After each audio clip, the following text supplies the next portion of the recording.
So I got a question for Indigenous men that you should ask yourself today. What makes you a warrior? Is it the stab marks on your body? The jail-inked gang tattoo on your shoulder? Is it being able to look a brother of the same skin color in the eyes while you steal the very last breath of his life? Is it injuring women? How about kidnapping children? Manipulating youth into pushing drugs for you? Or paying young people off to sell your guns for you? Is that what makes you a warrior? No? Well, where do you draw the line?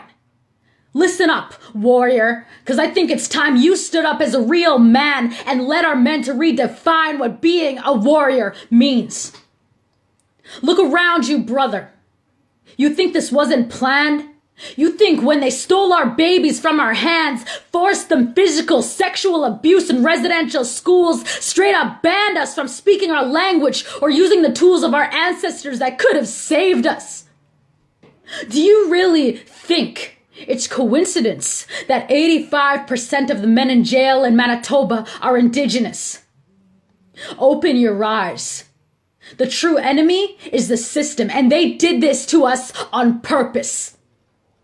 They no longer need to force us at gunpoint to give up our children. They don't need to assimilate us by invading our homes and raping our women, because now you are doing it to us. Now, we are killing ourselves. You don't get it. You just don't get it. You don't need to be the man who kidnaps a woman and forces her into the sex trade. You don't need to be the one who beats his wife or rapes to be the problem. Because every single time you listen to one of your homies' rape jokes, every time you hear one of your bros refer to women as bitches, sluts, and hoes, every time you choose to stay silent in the face of emotional, physical, or sexual violence, you are the fucking problem.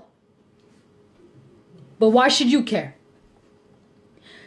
Too many men don't before it's too late. Before it's their auntie, their sister, their daughter who's the victim of sexual assault or the target of a violent and completely preventable fate. Men don't realize the power they truly hold within their hands, their words, their voice, and the ability to challenge this era of violence, but they're too afraid to stand up and be a real man.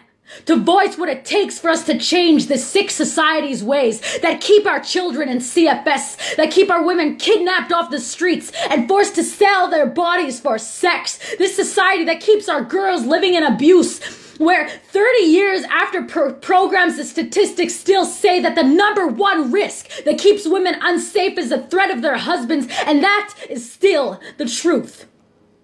This is a call to action for men. For real warriors who are not afraid. We need to end this era of men's violence, and we cannot do it without you.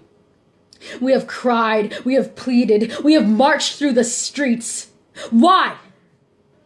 Why should you care?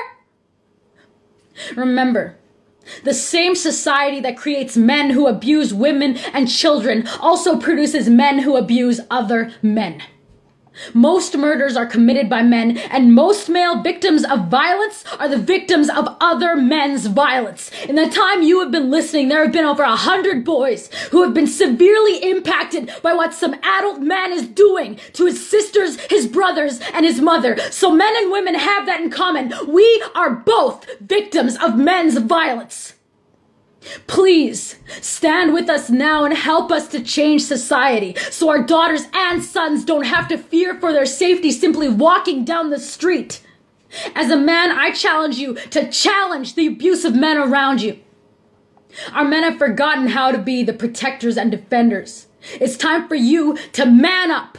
Stand up and be a real warrior. A leader who lives for more than his own selfish desire. A leader who recognizes the faults within himself and does what he needs to do to deal with his own battles of addiction, trauma, and abuse. A leader who is not afraid. I'm going to leave you with this. The last step in cultural genocide is when you remove your hand off of the people and say, look at what they are doing to themselves. The condition our Indigenous men are in was planned because As long as they are too busy killing each other and killing themselves to see the true enemy is the system, genocide will continue to happen at the hands of our own people. Our men who are supposed to defend us. So what are you gonna do? Be a leader and stand up to the abuse, or be a follower and stay silent to the truth? Because when and if this era ever ends is completely up to you.